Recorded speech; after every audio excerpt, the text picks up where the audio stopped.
Maybe just to kickstart this. So my name is Marcel Silvius, and I would like to welcome you to today's event, Sustainable Forestry in Indonesia, Pivot to the Provinces. This event is hosted by the Global Green Growth Institute. Today is part of the Global Green Growth Week, GGGI's annual global conference, which is designed to promote knowledge sharing on the green growth agenda.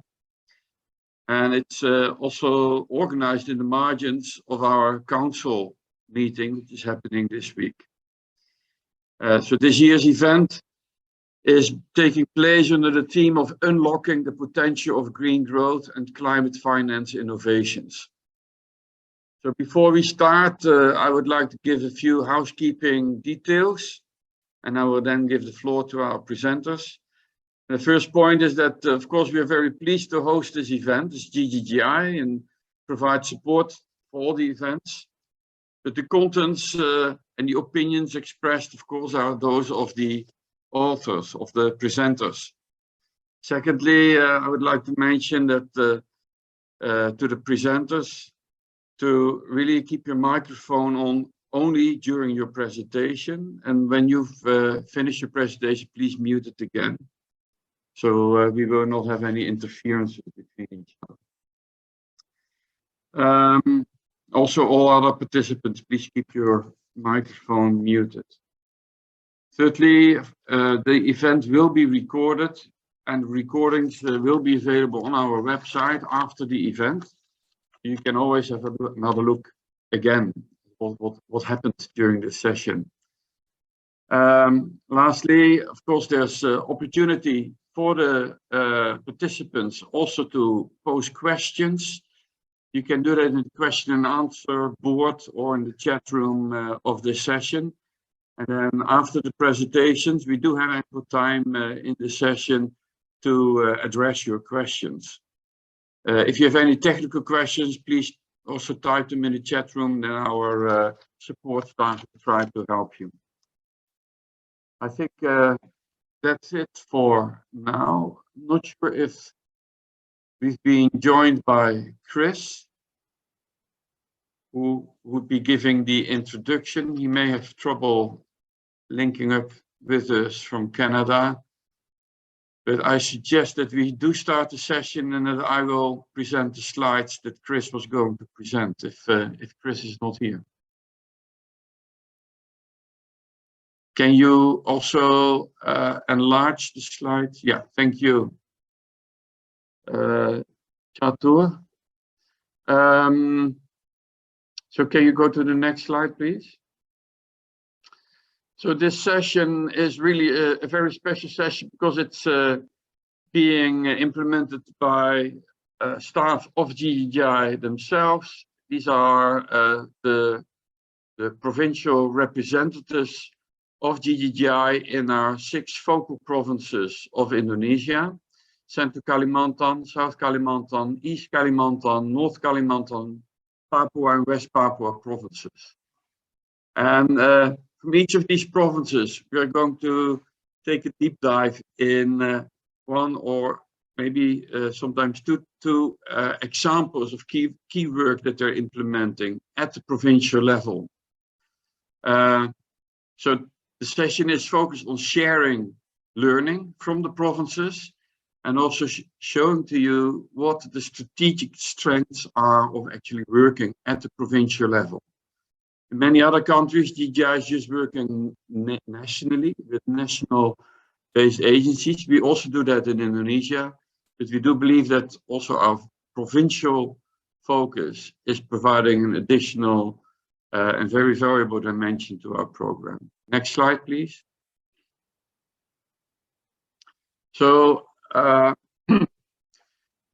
the provinces that we are focused on actually have contributed significantly to Indonesia's carbon profile, but we do believe that more than 50% of the emission risks in these provinces can be reduced.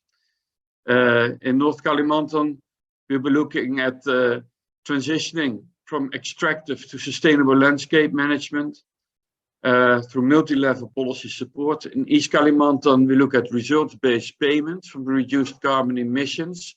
So this is actually Indonesia's first province-wide emission reduction project. In Central Kalimantan, we look particularly at peatland restoration and how to establish platforms and collaboration at more than just the landscape level, but also how to address peatland emissions at the landscape. What are the opportunities, how to approach these sometimes very large land areas. In South Kalimantan, we're looking at developing finance mechanisms for the conservation of the Grand Forest Park, Sultan Adam. In West Papua, we're looking at Bridge to Reef initiatives, going really from the mountains, looking at the hydropower provided by the rivers and down to the lowland landscapes and the seascapes. And in Papua, we are supporting the provincial authorities with policy that we believe are crucial for sustainable development. This includes free, prior and informed consent legislation. Next slide, please. So the five strategic strengths we believe are very important to consider when working at a provincial basis include the fact that many of these provinces already have regional charters or other kinds of plans for inclusive green growth.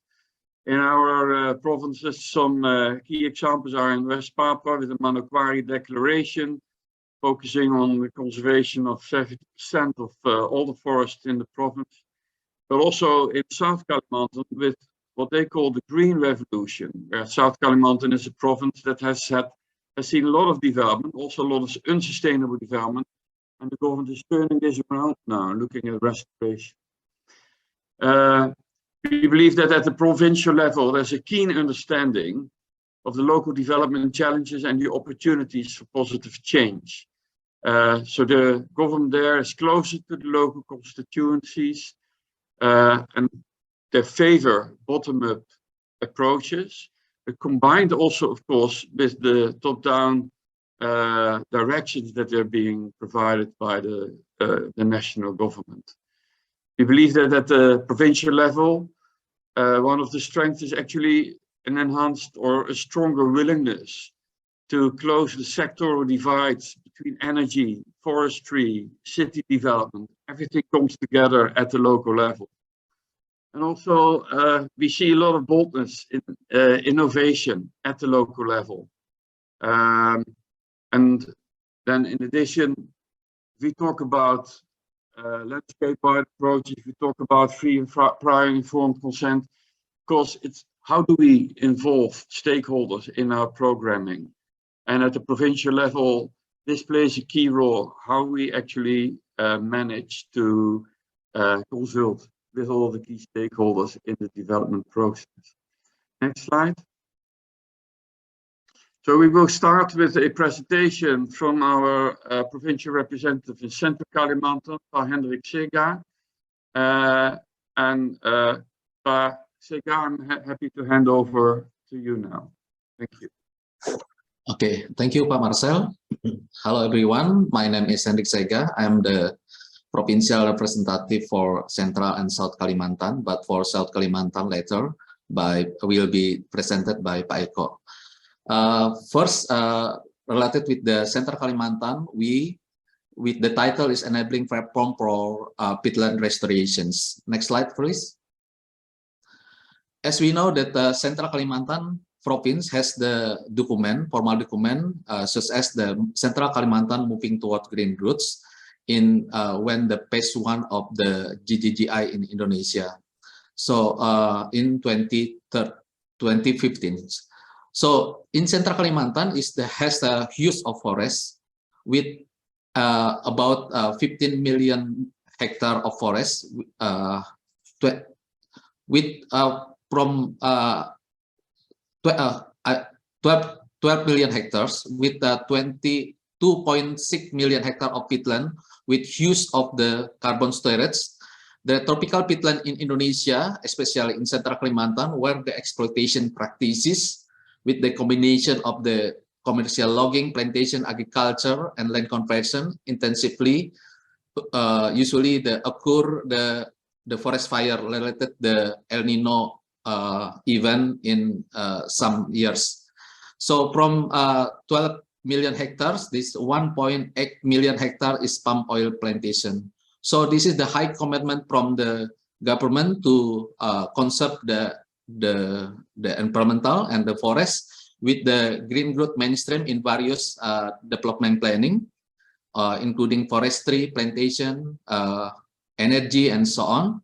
And also the government has passed the groundbreaking regulations, such as the Regulation 5/2011 on sustainable management of plantation businesses, including the palm oil. And the newest regulation is related with the sustainable palm oil in 2020. Next slide, please. So this is the concept of enabling platform that now is conducted in Central Kalimantan, together collaborate with the stakeholder in Central Kalimantan, such as governments, university, and also the other private sector and local NGOs related with enabling platform for peatland restoration in Central Kalimantan through policy such as standard MR5 and methodology and robust scientific support. This is we collaborate with the University of Palangkaraya, and also the institutional coordination with multiple peatland landscape, including the technical assistance and incubation facilities for to make startup. This is we collaborate with the forest management unit and also the some local businesses inside the forest management unit. For finance, we try to make the now to related with the finance mechanism and also the bundling green growth investment in certain areas in Central Kalimantan. Next slide, please. This is the example for the some business based on peatland restorations of gelam. As we know that gelam is the special species in tropical peatland. The strategic strength of the support on the province, especially for gelam, is for example, is assessment of field to sea spatial and ground proofing of gelam supply locations, tenure aspect, and so on, and also the assessment of possibility of development of gelam business plan through the social forestry scheme in Indonesia. We have the 5 scheme of the social forestry Indonesia, for example, the hutan adat, the traditional forest, village forest, and also the other collaborations forestries for the social forestry. This is the gelam Belokalikaljandan is very special trees in Central Kalimantan, especially for peatland is very with many purposes. Next slides, please.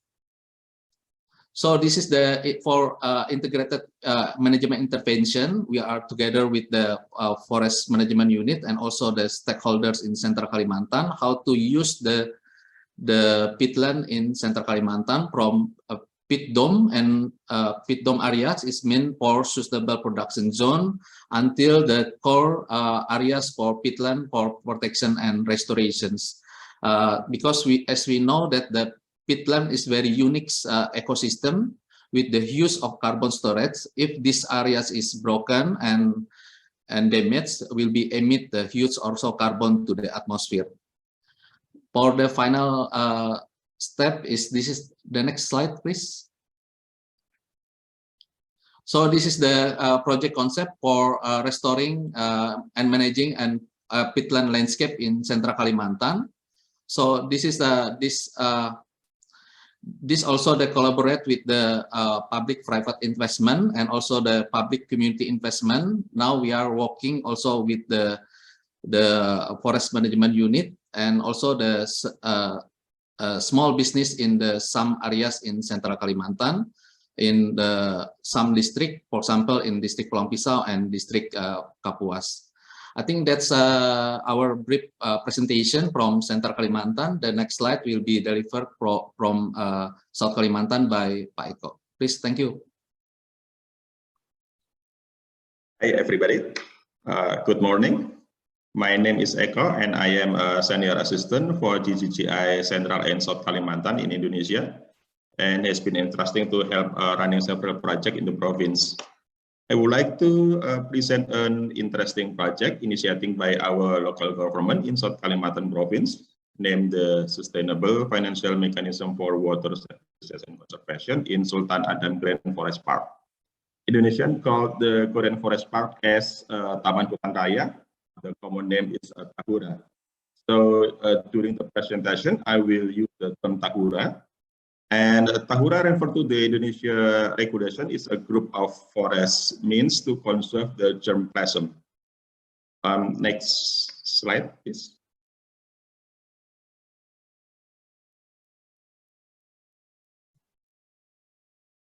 So South Kalimantan was one of the provinces that enjoy prosperity because of its natural resources. It's rich with coal, gold, and so on.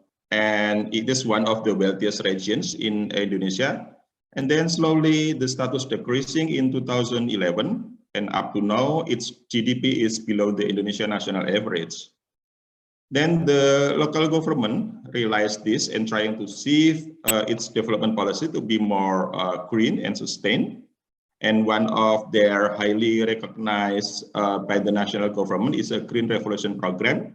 It's a pioneer rehabilitation regulation by the local government in the country, aims to rehabilitate around 500,000 critical lands in the province. The province creating lots of creative ways to support the ambition, and one of it was proposed an environmental service project in Tahura Sultan Adam, a flagship conservation area and considered the biggest in the country, with more than 113,000 hectares.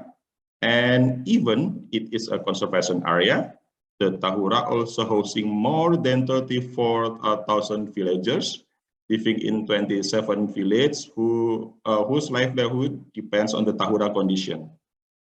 Next, please. And then this is a small information about the Tahura Sultan Adam. Next, please. And then why we support the government proposal? Tahura Sultan Adam has a strategic role by ecology and economy. It's serving as a water catchment for big rivers in 3 provinces, source of clean water for more than 2 million people in 5 administrative government areas in Kalimantan, in Kalimantan Selatan, in South Kalimantan. Power source for 2 provinces, identified indicative use for commercialization by private and communities, becoming spot ecotourism and proposed as a UNESCO International Geopark. But this role threatens by illegal logging, gold mining, illegal fishing, land use change, and unmanaged waste, which can lead to a potential risk of low forest cover, extreme water level, and decrease the water quality. So to secure and maintain the strategic role, GGGI support the local government requests. They asked this since 2019 and provide technical assistance starting in April 2021. By doing this, GGGI has become an important strategic development partner to achieve the local government ambitious green development initiative.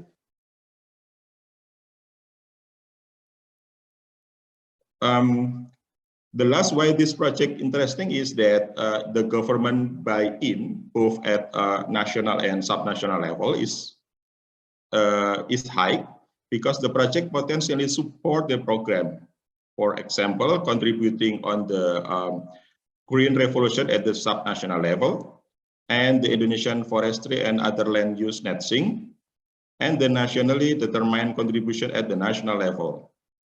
The project will be the first on the country for the environmental services involving the multi-stakeholder inside or outside in the conservation area. Yeah. So what is the GGGI technical support? GGGI support consists of the several studies, like a scoping study, regulatory studies, institution studies, hydrology studies, and also we're doing a facilitation support. Why this is important? Because maintain the stakeholder understanding and acceptance in the project is really crucial for the upcoming project. For the project, we develop two partnership models, the payment scheme model and the individual payment model. The right graphic that we show you here is the model for payment scheme, where the group of water user provide support collected in the trust fund managed by the Tahura host, which then will be distributed to the service provider. Communities who their livelihood depends on the condition of the conservation area.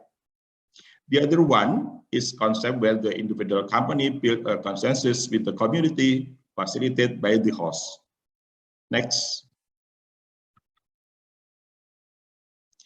So this is last of my presentation. In 2021, many stakeholders were reluctant about the project as it potentially incriminate their operational and disrupt the companies that already hit hard by the pandemic. Then we are learning that multi-stakeholder involvement, intensive communication and transparent practice, equality, capacity building and common mission are the medicine to cure the doubt. On mid-2022, almost all of the companies identified as a water user inside or outside the conservation area, indicating interest to involve in the project.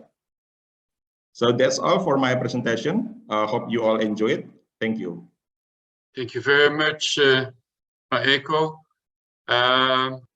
We will be moving on to our East Kalimantan representative, Ibu Dia Catur. Over to you, Catur. Yes, thank you, Pak Marcel. Hello, everyone. Good morning. Thank you, Pak Marcel, Pak Chris, and also the audience in the for having us in these valuable sessions. So my name is Dia Catur. Normally, colleagues are call me Catur, and I am based in province of East Kalimantan, a province that will become the future of Indonesia's news capital. So our new capital, our future new capital, will name as the Nusantara. So today I have requested to share about the result-based payment or ABPs for the province-wide carbon emission reductions from deforestation and forest degradations.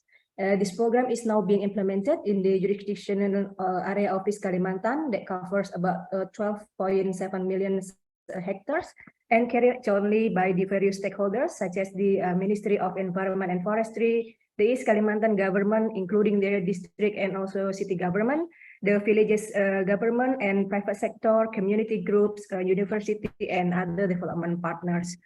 So, sorry.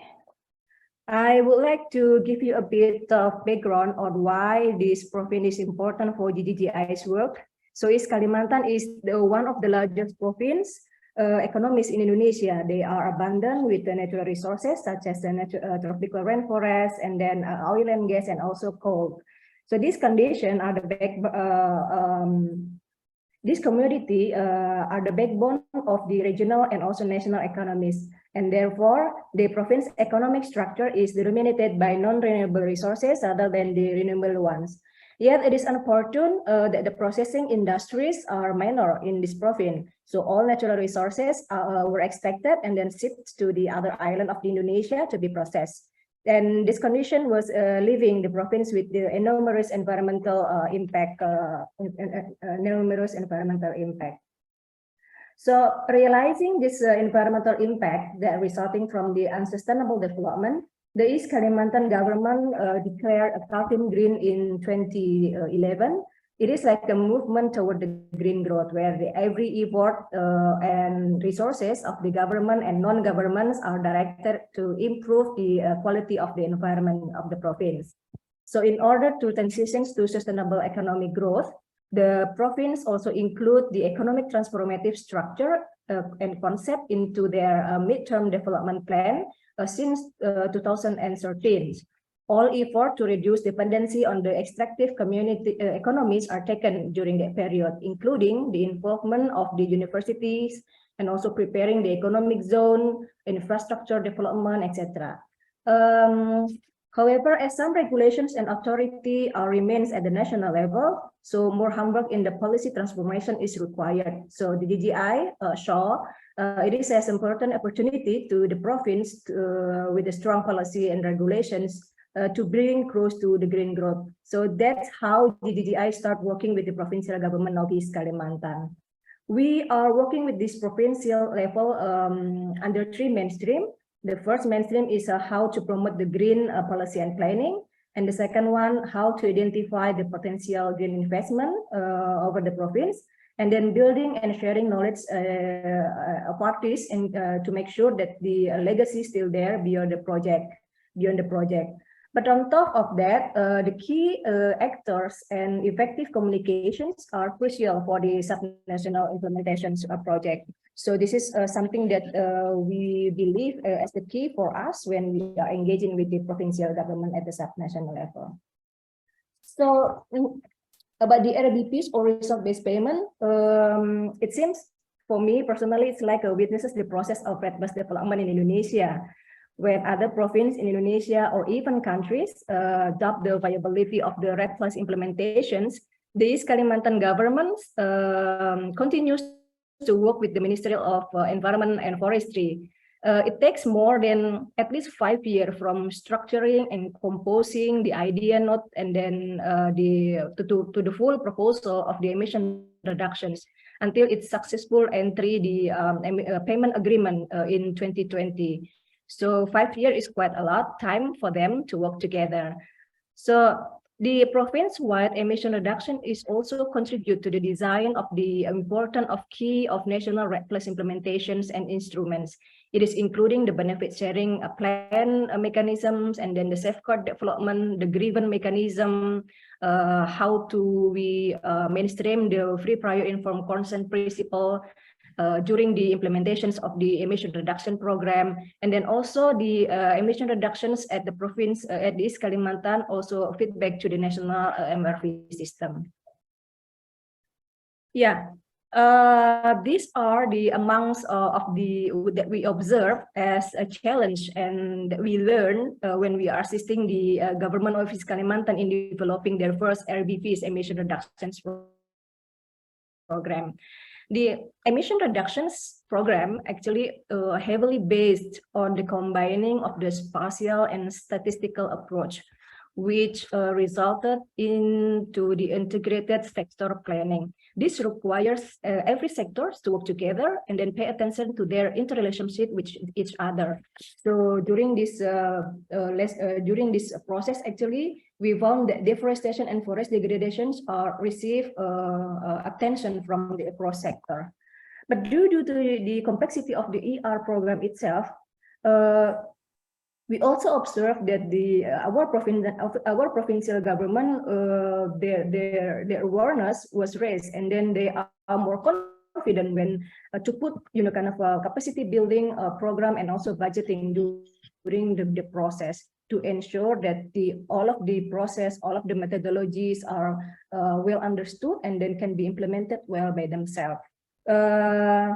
But most importantly, what we saw and also what we observed from this project, actually, the province become more confident when there is like an opportunity from the others to explore and also to invest in other sectors, such as in renewable energy. And then recently we are developing a proposal for the mangrove protections and also conservations.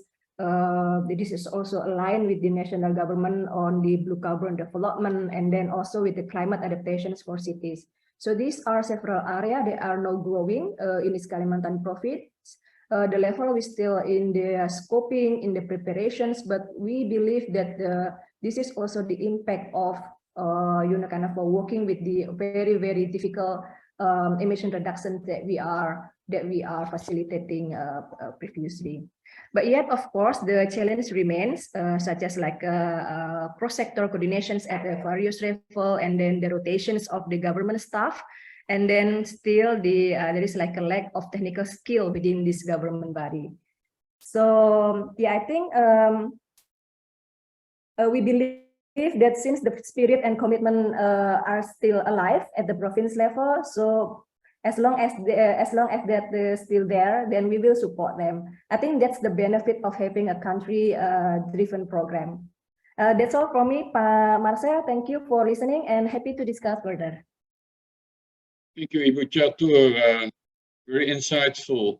Maybe also interesting to mention that this example from East Kalimantan is now being promoted also in other provinces of Indonesia, primarily now also in Jambi, but we're also looking at other provinces, including some of the focal provinces of GGGI. Yes. Okay, then after East Kalimantan, we're going a little bit further to the north. We have a representative of our North Kalimantan provincial office, Mr. Arman. Arman, can you take the floor? Give us insight into what is happening in North Kalimantan. Okay, thank you, Pak Marcel. I am Arman, the provincial representative for North Kalimantan. Next slide, please.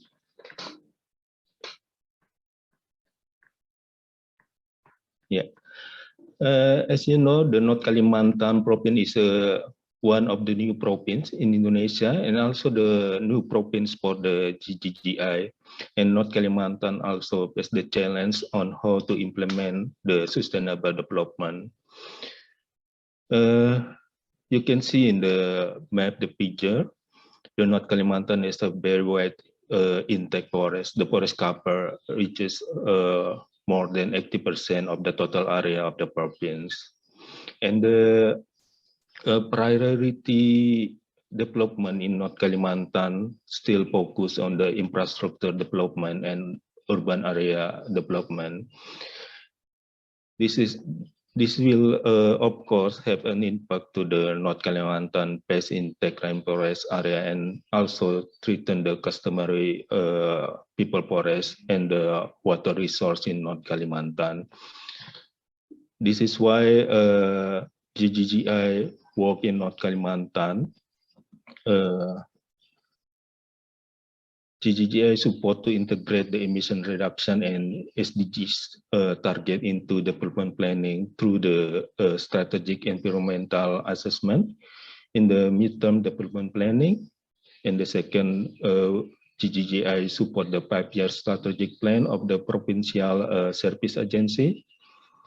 And then we are also support the technical assistance to the North Kalimantan government for the RED Plus readiness. And then the last one, we are support the sustainable forest management, support for the social forestry and the forest management unit. Next. And then there are several national strategic project in North Kalimantan. As we know, North Kalimantan is the Bapa province for the new capital, Nusantara.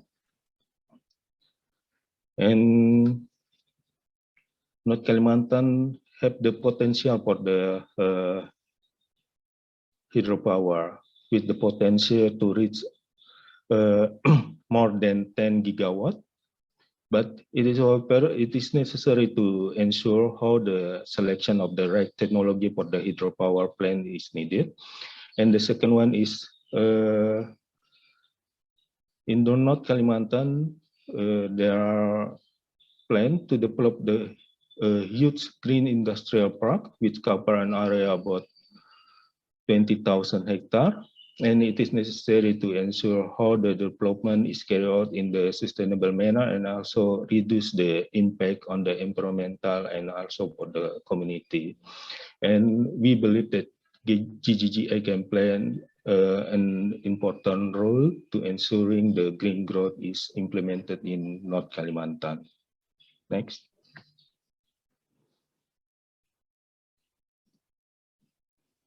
Especially for the construction of the mega dam for the hydropower. This is of course can be a huge challenge for the North Kalimantan mainly to ensure the first for the development of the strategy between mega dam development and or the run of river harbor and the challenges. And the second, how can we preserve of the forest in the upper catchment area? And to ensure this, GGGI also support the North Kalimantan government to develop the green growth roadmap, including related to the impact of the construction of the mega dam for the hydropower.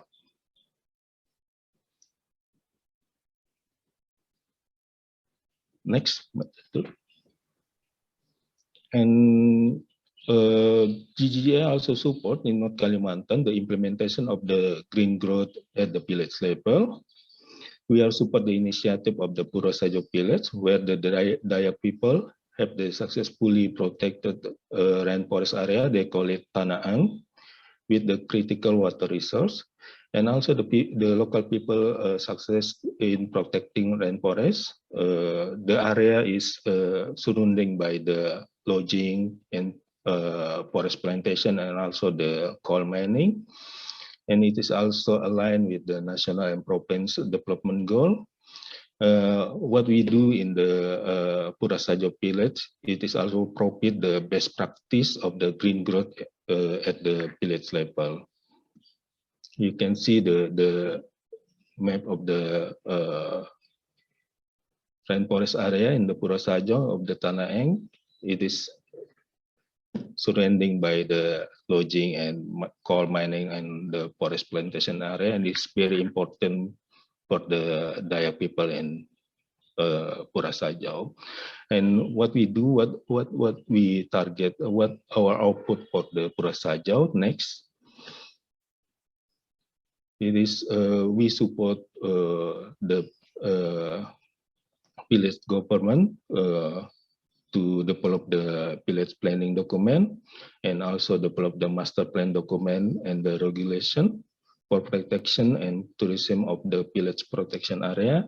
And also we support the development of the household economic business model for the village and the women group. I think that's all from me. Pak Marcel, back to you. Thank you. Thank you very much, Pak Arman. I think your presentation really shows the different levels at which GGI is working. Of course, we work foremost at the national level, but then you see that at a provincial level, there are issues that are really very big, like the hydropower development for the new capital city, for the green industrial park. The choices to be made there, like will the government choose to build mega dams, or will they go for more sustainable run-of-river hydro? It's these kind of decisions that need to be taken. They need to be taken in an informed manner. This is why we work on that green growth roadmap. But then there's also the challenges at the village level that you show in your presentation, and which can set these kind of projects at the village level can set important examples that can be upscaled and also used in other parts of Indonesia. We will now move further east in Indonesia, go to West Papua, also one of the newer provinces in the country, where Pa Yosiana Maiha, or also called Pa Ozzy, is going to give us an insight in the Ridge to Reef plans in the province. Go ahead, Pa Ozzy.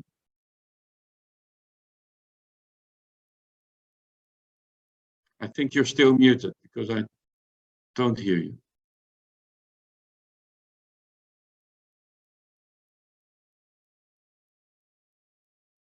Ozzy, you're still muted. Okay. Pak Marcel, thank you.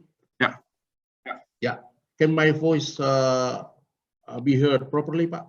Yes, we do. We do hear you. Okay. Thank you very much, Pak. Hello, I'm Maiha Jusiano Marsoli, call me Ozzy. Like Pak Marcel introduced, first of all, West Papua Province representative. Yes, as you know, that GGI has been present in West Papua since the third phase of implementation of GGGI program in Indonesia, which is starting with the implementation of the Sustainable Landscape Program. And GGGI is based in Manokwari, the capital city of West Papua province. Consists 2 staff, 1 provincial representative and 1 senior assistant. Next slide, please. Next slide. Next slide. Thank you. Before I more deep explain about the Reach to Reef initiative, I will introduce why the West Papua province matter to the green growth. First, yeah, as we know, West Papua is one of 37 provinces in Indonesia, consists 13 regencies, 9.7 million forest area approximately, and 1.3 million peatlands, 0.5 million mangrove, and also we can contribute to the national determined contributions around 57 ton carbon dioxide equivalents, which is to strengthen green growth in West Papua to contribute to that NDC target.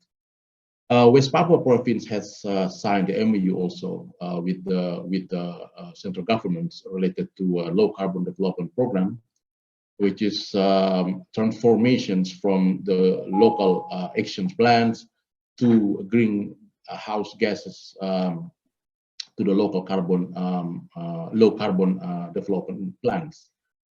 And also, I have to underline that West Papua province is one of province conservation and sustainable development initiative appear during ICBA conference in Manokwari. It was 2018 that they committed to still protect the land and also the sea.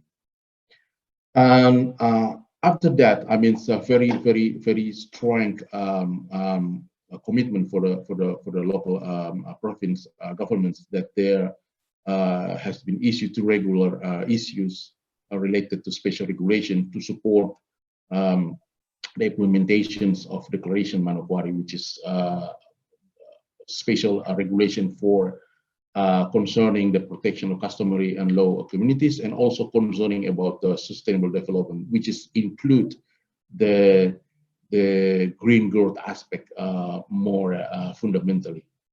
And also to be considered that West Papua province is the Indonesian #2 poorest province, and GGI is still working in those kind of area, include the Tambrau and Pegunungan Arfak, which is 2 regencies, which is very and also extreme poor poverty, extreme poverty situations.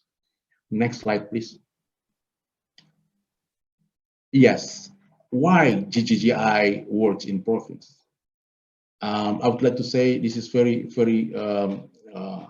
opportunities and very good for GGI to support strengthening transformative West Papua province government's initiative for the adaptive landscape, which includes seascape as well, best green growth outcomes that complement and benefit from national policies development at the national level.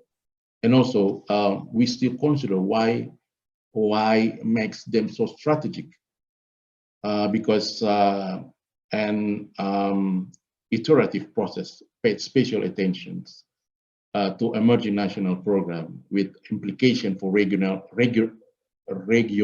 or sub-national development, as well as input from regional development partners as well.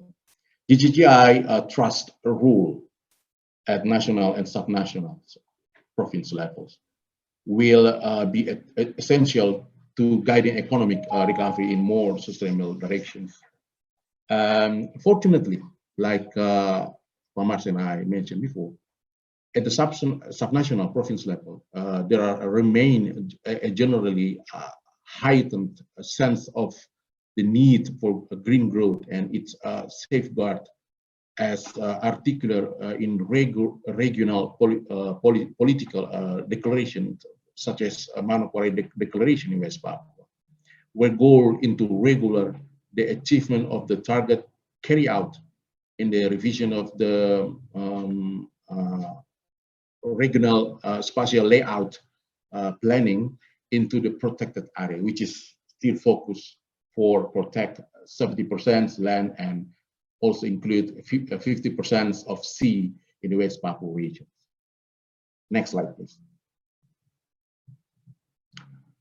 As our key roles in West Papua, yes, like I mentioned before, GGGI very actively and also participatively involved in the participation of joint work plans, starting from the central ministry and institutions national level until in province or subnational level, which is encourage the ownership of all joint planning and budget related to the green growth implementation, and how GGGI strategy approaches and interventions will address the factor within each outcome level to reduce the main problems or threats and lead to the impact level, which is sustainable landscape management and inclusive development, resulting in emissions reductions and resilience toward climate.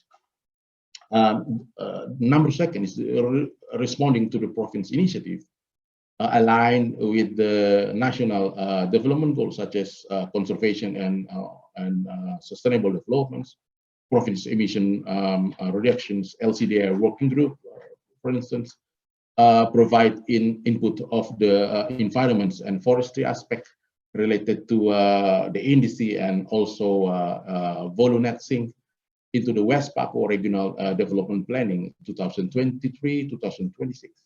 GGI success in the including land and also forestry GHG emission level in the macro indicator of the development West Papua province 23-26. The essence of the MU with the regional university, University of Papua, local university, basis for the delivering the capacity and supporting province governments and local governments. In addition to making university a different actor of sustainability of providing modules and also shortcut lead of clips of GGI developments for the introductions to provincial training will be integrated into their student curricula and bachelor curricula in university. This is very fundamental. And also demonstrating the potential and pragmatic jurisdictional approaches based upon improved landscape management. Crown jewel of Tanah Papua, 2.4 million hectares consist of the 5 districts and still have insect forest and tropical rain forest. Next, please. Yes. Yes, as our potential for the green growth, I want to highlight it here that GGGI West Papua has been adapting our development plans by demonstrating strong commitment to green growth development pathways. And also, we hope by the end of the GGGP, the Green Growth Program Phase 3 Sustainable Landscape implementations, GGGI will join unprecedented level of the green investment, both from domestic public and private finance source and also international finance to sustain the transformation of Papua economy to green growth models. That's our, I would like to say that's our differentiate GGI approach and uniqueness in our works. Next, please. Yes, it's my slide, my last slide. Like I explained, the Reef to Reach initiative, which is come up from the 2 pillars, which is landscape, seascape, biodiversity, and water resource setting, and also trans-jurisdictional developments, connectivities amongst regions, amongst district.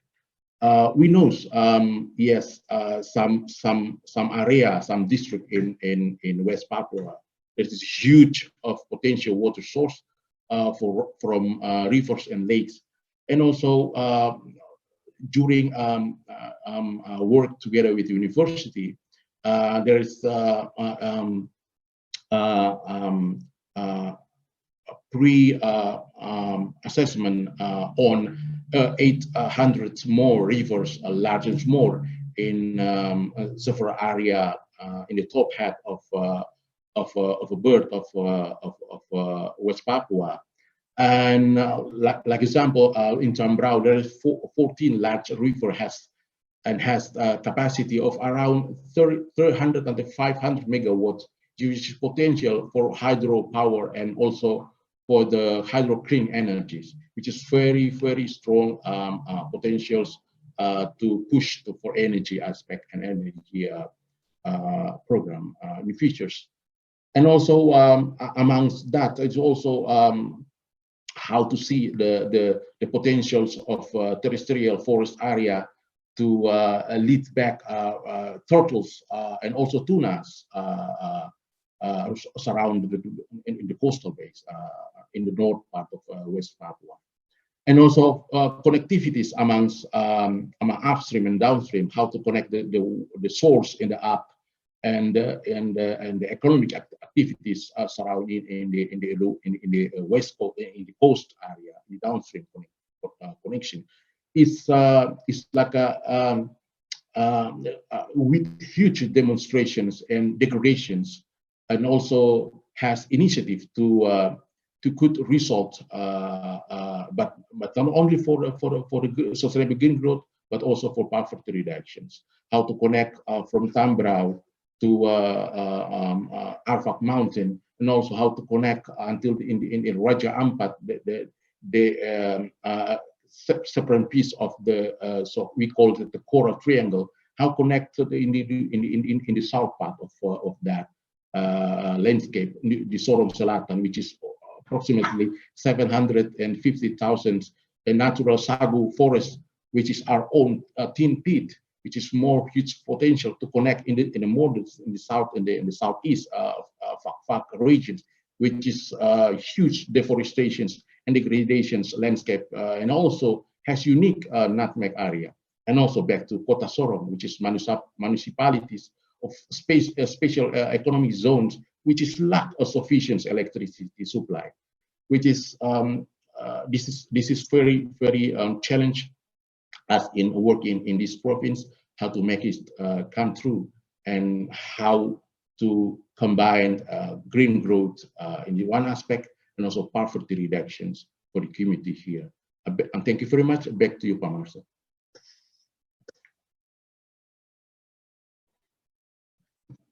Pak Marcel, you still mute?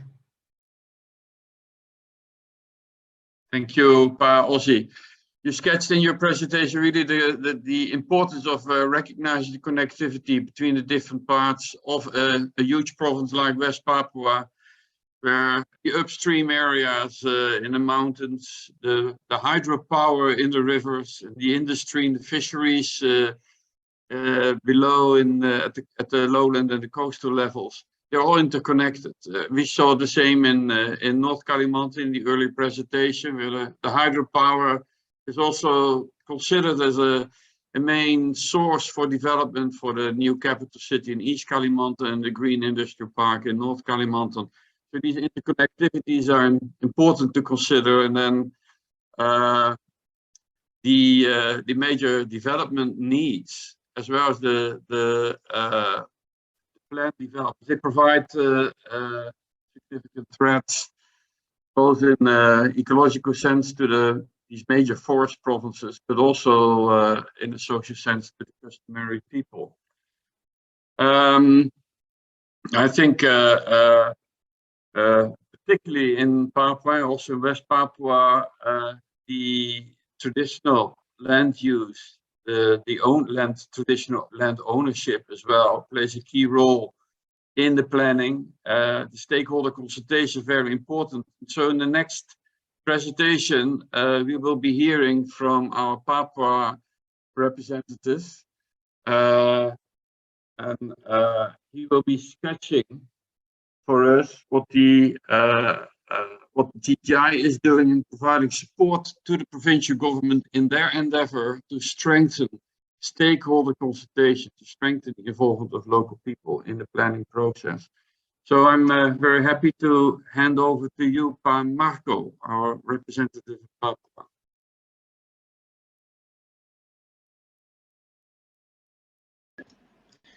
Okay, thank you, Marcel. Good morning, everyone, and thank you for the opportunity to present the best practice from Subnational Green Growth Program in Indonesia. My name is Martinus Watemena, but you can call me Marco. I am a Papua province representative, and in Papua, we have been working with the Papua province government and stakeholder for 2 years since 2020. One intervention in the Green Growth Program is encourage. Marco, may I interrupt? Marco, you have a huge echo in your sound. Is there something you can do about that? Yeah, I can change my. Okay. Can you hear? Yes. Can you hear me? Yes, it's much better. Thank you. Yes, thank you. Go ahead. Okay, yeah. Continue. One intervention in the green growth, still in the first slide, please. One intervention in the green growth program is encourage green policy through the establishment. We call free prior informed consent regulation that will be used as one of the important guidelines in development planning and land licensing of Papua province. GGI was included in a Team 7 working group with the development partner and the provincial government who participate in the develop and compiling the draft regulation and is currently involved in the advocating for the preparation legal drafting by the legal department of regional secretary in Papua province government. Hoping this year the regulation can be signed by the governors so the implementation can starting next year. Next slide, please. Just for introduction, Papua province has approximately 294 languages with around 108 major tribes spread over 5 customary land or customary area. One is Animha, one in the name area is Animha. Area is the southern side with the green color you see in the back one.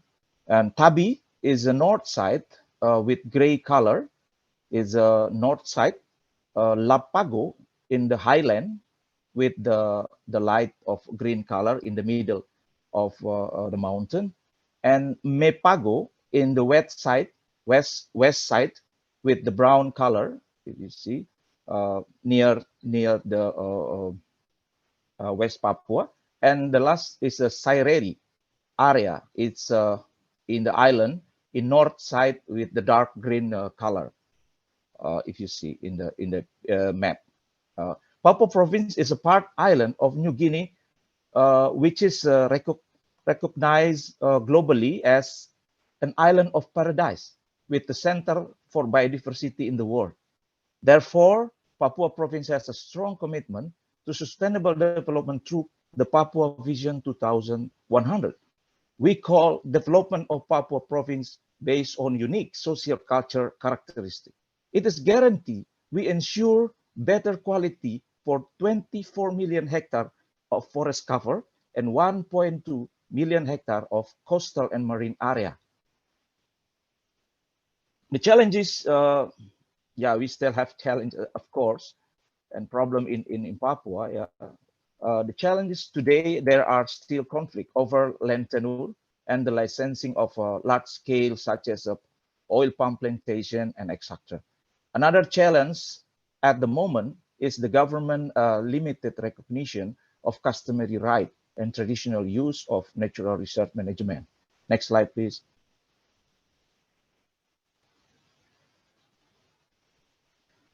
Papua Sustainable Development Policy has become very strategic in managing natural resource while attention to local wisdom, which is specific to contextual diversity of tribe and customary landowner. The free, prior, and informed consent, or we call FPIC scheme, has at least 16 steps on, and this is what we are trying to formulate to the governor's draft regulation through 4 main guidelines and rule of party who involved in the free, prior, informed consent. And 4 guidelines. One guideline is the first guideline for the implementation of free, prior, informed consent and land licensing. And the second is a guideline for free, prior, informed consent validation. The third is a guideline for evaluation and monitoring progress of API of free, prior, and informed consent. And the last 4 is a guideline for mainstreaming free, prior, informed consent in strategy environmental assessment. It is like a bridge for intervention to develop to the development planning regulation.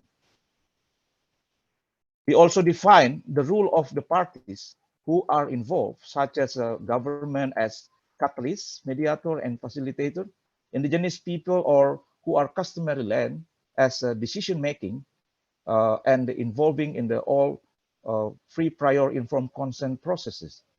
NGO and development partner become facilitators. Private sector and project implementator are responsible for generating and implementing the free, prior, informed consent agreement. And the last, environmental and socio-culture observer is a play or a role of monitoring and participating in the evaluation and performance of APIC agreement. Next slide, please. To anticipate the implementation process after governor regulation was issued regarding the application of free, prior, informed consent, GGGI and government partner has also prepared 5 strategy programs, including implementation roadmap of free, prior, and informed consent. Number 2, increasing stakeholder capacity and skill about how to implementing rule and rule of party. Number 3 is disseminating of free, prior, informed consent best practices in Papua, go outside Papua, or in outside Papua, come to inside Papua. Number 4 is strengthening platform for participatory mapping and government recognition land right. And the last is ensure the effective applicable of free, prior, and informed consent regulation implementation.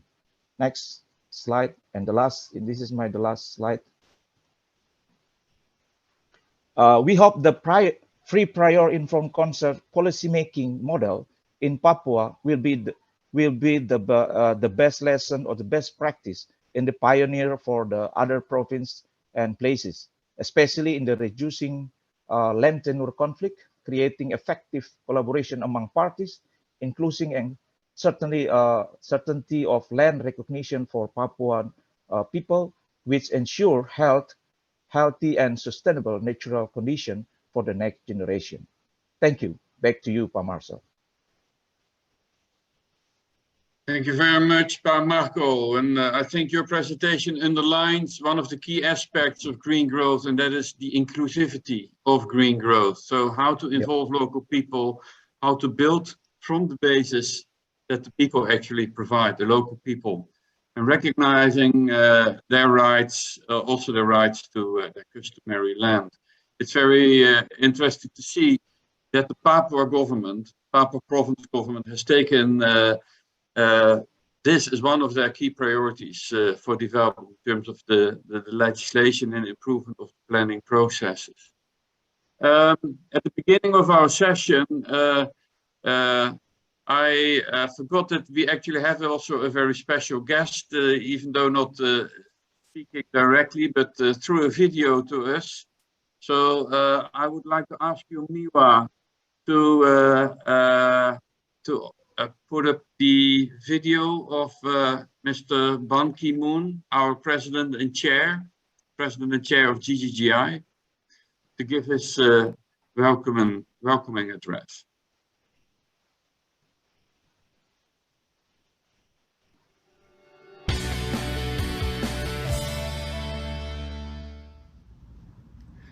Excellencies, distinguished participants and guests, ladies and gentlemen, I'd like to welcome all of you to this year's Global Green Growth Week, organized by the Global Green Growth Institute.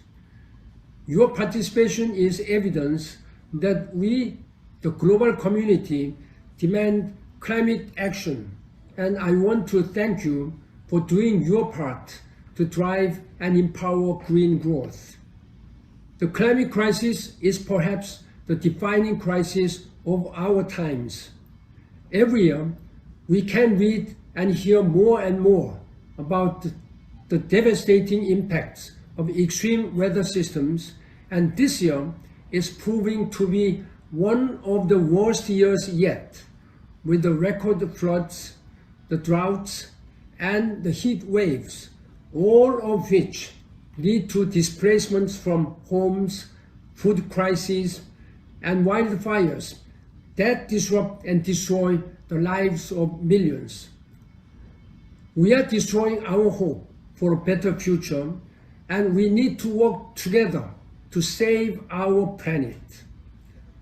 I'm pleased to know that so many of you are coming together to exchange ideas, solutions, and best practices on how to advance the implementation of the Paris Climate Change Agreement, the framework which I helped establish during my time as the Secretary General of the United Nations.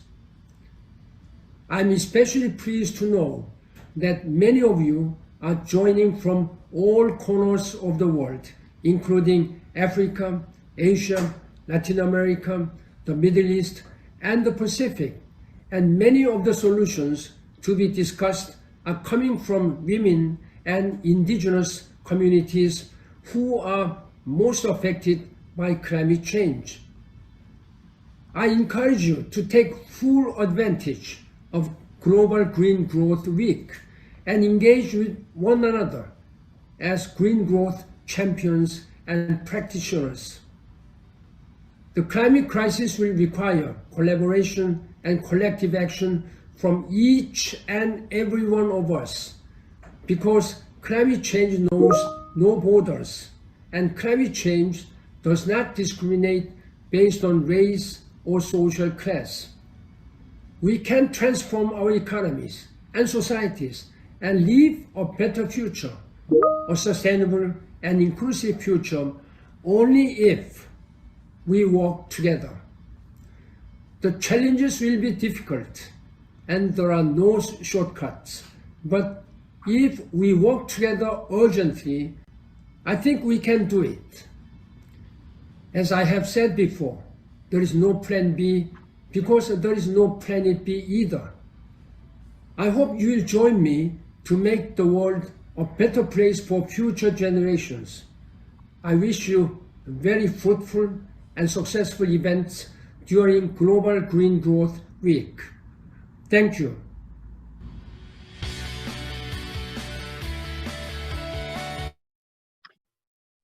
So thank you, Mr. Ban Ki-moon. I think it's very nice to consider these high-level words from such an experienced person and to reflect on them while considering what we're doing actually at the local level with our provincial representatives, our provincial plans, programs, how to actually put action to the words that Mr. Ban Ki-moon has expressed in his video. At the beginning of the session, we were missing the introductory words from our provincial strategist, so I took over from him, Mr. Chris Bennett. And Chris, I still would like to give you the opportunity to say a few words, maybe, and in summarizing the key lessons learned that we have from these provincial programs. And in the meanwhile, I would like to urge participants, we now have 57 participants in this session, to make use of the opportunity provided in the question and answer box or in the chat box to pose questions to individual speakers. So, Chris, can I hand over to you for some reflection? Thank you, Marcel. I will take 1 minute because we value the question time. So we look forward to questions and comments from the audience. I think I'd just like to emphasize that as excited as we are about the pivot to the provinces and the very encouraging work that is taking place there, this does not mean a shift away from the national level, but rather it is a means to strengthen national goals, to bring about green growth at the ground level. Not even the provincial level, not even the district level, but down to the village level. Therefore, all of the province activities and actions that have been presented to you by the provincial representatives, each and every one of them are closely aligned and must be closely aligned with national policies. But in turn, their successes may indeed influence future national policies, as Marco mentioned from Papua earlier, where we very much hope that the pioneering initiative for free, prior and informed consent might lead to an updating of the FPIC policies at the national level. So this is about integration, bottom-up, top-down integration, not separation. And that is what particularly excites us. And that is how, my closing point is, if we are going to think globally, as President Ban Ki-moon said, we must act locally. Thank you, Marcel. Thank you, Chris. So we still have about 16 minutes left for questions and answers and any discussion. But I see that the question and answer box is empty. And also in the chat box, I don't see any particular questions. So maybe what I can do is ask some questions myself to our provincial representatives. Chatur, I would like to start with you because you're one of the longest one of the staff members longest with GGGI so far. You've seen the organization grow. It's the development of its program at the national level, but then also I think you've been constructive in your activities in East Kalimantan have been extremely important to actually set an example for a real provincial-based program for green growth. Can you tell us what you believe the main challenges are that live at the provincial level in terms of aligning policy, planning and action with national level action and with actually international action as well? International planning. Yes, Chatur, thank over you. to you. Yeah. Thank you, Marcel. That's quite interesting questions, and you choose me to, kind of respond to these questions.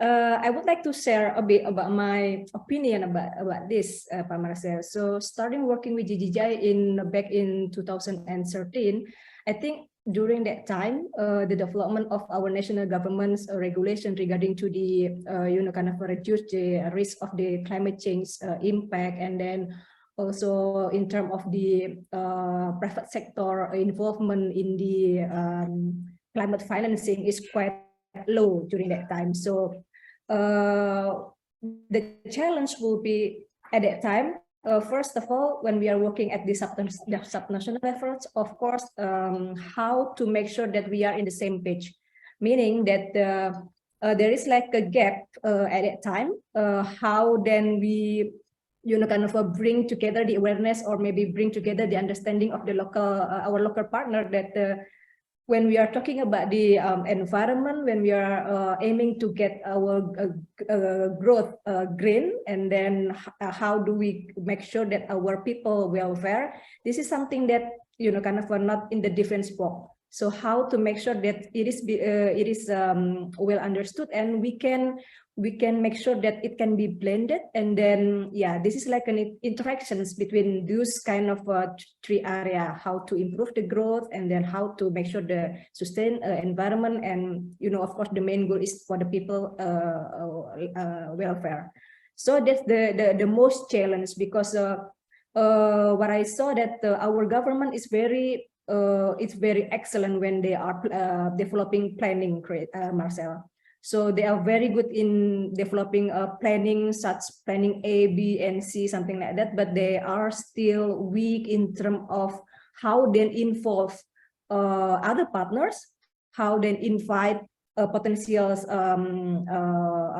climate financing, potential private sector to, you know, kind of working together to make sure to implement the plan that they are already developed. So this is the homework that I saw still happen until today. So that's why what I see that the GGGI's role facilitating the needs of the planning, and then you know, kind of bridging to the potential financiers to make sure that it is implemented well. This is something that still you know, the need for our governments. That's one thing. And then from the previous years, from the recent years, we saw that the discussions at the global level, I was at the national level in terms of Indonesia regarding to the climate risk mitigation is, you know, kind of a quite increase. So what I learned from what we are doing in Kalimantan, that at that time during 2013 to early 2020, we are working together with them to, you know, kind of populate the potential pipeline or potential anything, planning, data and information, how to improve the quality of data information.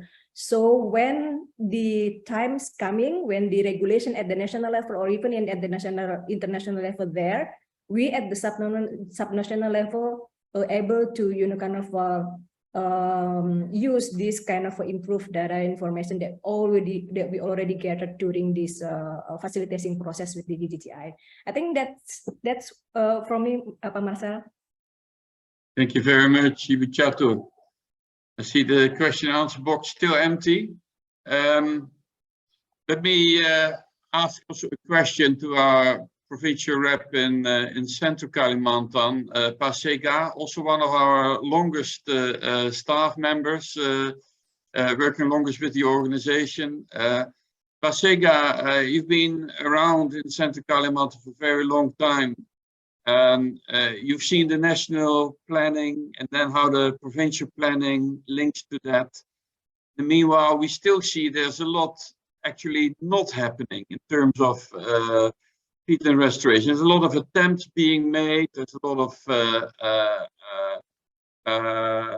plans being made, but then the actual implementation, one of these key priorities of the Indonesian government, my overall impression is that it is still lagging behind. So could you perhaps give us some insight as to what GGI is doing to accelerate investments in this particular area of work, in one of these key priorities for climate change mitigation, but also, I would say, key priority for poverty reduction?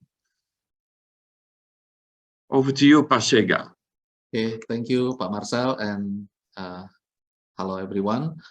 So during my term in GGGI, I saw many sweep of the policy from the governments, from the phase one in middle of the 2013, that some planning to mainstream the green growth in their in the formal document of development, and I saw also the sweep of the mainstreaming of green growth after the 2020, and regarding the especially the peatland conservation and restoration, also that's a big challenge for Indonesians nowadays.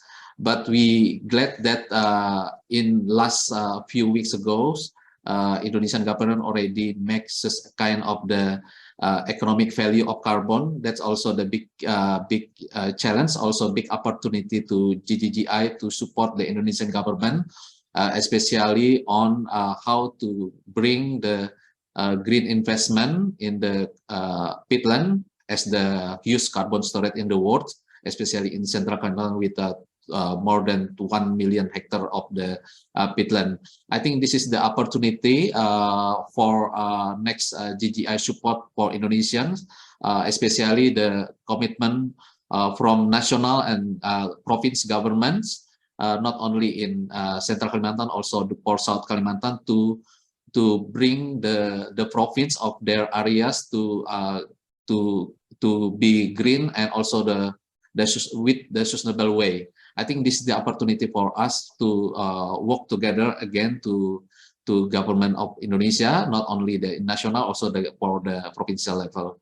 I think that's my small brief from me, Pak Marcel. Thank you. Back to you. Thank you very much, Pak Sega. Yes, indeed, just in I think the last week there's been some major breakthroughs in terms of carbon pricing legislation in Indonesia. So again, it underpins also what Chris mentioned. But what's happening in the provinces is not disjunct from what is happening at the national level, but the provinces, the programs at provincial level, the planning processes, the stakeholder consultations at the provincial level are crucial to be able to implement what is being construed at the national level. And so the carbon pricing could play a key role in a province like Central Kalimantan with these major carbon stores, these major peatland areas. Maybe then I could move to Pak Arman, our North Kalimantan provincial representative, who sketched also these important items in terms of connectivity between what's happening upstream and what's being planned downstream in the province, but also what's being planned even in other provinces, in the neighboring province, East Kalimantan, with the new capital of Indonesia being planned there. All these items are interconnected. And Pak Arman, could you give us some insight as to what the provincial government in North Kalimantan is doing to consider in their planning these connectivities?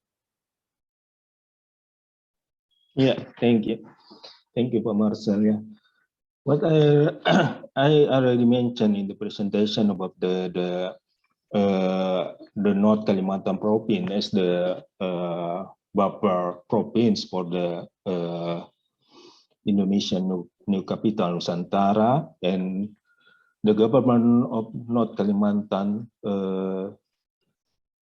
have the idea to develop the mega dam for the hydropower to supply the electricity to the new capital, and also to support the development in Indonesia and also for the new capital. There are the national strategic area, we call it the Green Industrial Park. It is also support the material and also goods and everything for the new capital, but we already know it is also can be huge impact to the North Kalimantan intact forest. So we support the North Kalimantan government, and the North Kalimantan government have the initiative to develop the roadmap for the green growth in North Kalimantan. It is to make sure how the development, the infrastructure development, and also the economic development, it is runs in balance with the preservation of the environmental. So we can also to make sure the implementation of the green growth in North Kalimantan. And also it is very important about the roadmap of the green growth to make sure the local community, the indigenous people in North Kalimantan can get benefit from the North Kalimantan development. Pak Marcel. Yeah, thank you. So I think what many people often consider when they're talking about green growth is, okay, let's do a lot of work at the community level, a lot of planning at the community level, and of course that is important, particularly when we talk about inclusive development. In the meanwhile, a country like Indonesia also has these huge development plans, like a whole new capital city in East Kalimantan, like this big green industrial park that you're sketching. This requires huge developments in terms of, for instance, hydropower. I think the ideas for that started in 2013. The idea to develop mega hydro dams. I think that was the technology at that stage for major hydro development. In the meanwhile, I think the opportunity for run-of-river hydro has been developed, and I think the role that GGGI now is playing is to bring the information on the table on the kind of choices that the government has. Are they going for mega hydro dams that have major impacts, both socially and environmentally, or is there still an opportunity to consider real sustainable development, so to go full cycle green in terms of the hydropower development and the developments that are linked to that. I see also a question now in the question and answer box from Nanda Ayuni, saying that she's very interested to join staff member as GGGI. So I think she sketches that her educational background may not fulfill the criteria. But she's been working with Sina Mas plantations. I think when we talk about green growth, Nanda, we're not always requiring university education or other education. I think each citizen in this world can play a role in actually promoting green growth. This is not linked to education, but it's linked to which part in the development, in the sustainable development we can play. And in a company like Sina Mas, of course, that discussion is also very active, and a company like that can play a key role. So if you're an assistant to the environment manager in that company, I think you're in a crucial position to help stimulate these discussions. And I think there's a lot of other people who will be able to learn from you as to how these discussions go, what are the impediments. So I think just to take your personal question, to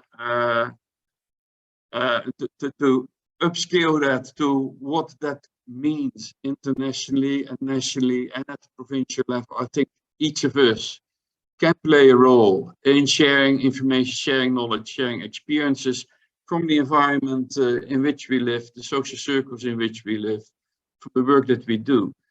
And I think that's one of the things that we've been trying to accomplish with this particular series of presentations, to share the knowledge from our provincial representatives, our provincial programs. We see that as a bottom-up sharing. And I hope everyone in the audience, we now have 60 participants, have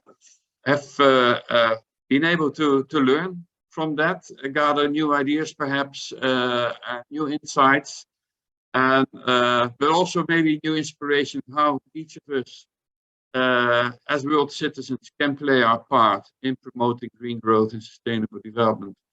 I think we've come to the end of our session now. I would like to thank all the presenters very much for their participation. Also, all the participants for their patience and their interest to join us. Also, the organizers behind the screens, including Miwawi at our headquarters, for the support it's been providing for the organization of their session. So thank you very much. And over, I guess, to maybe one of the next sessions of the Global Green Growth Week.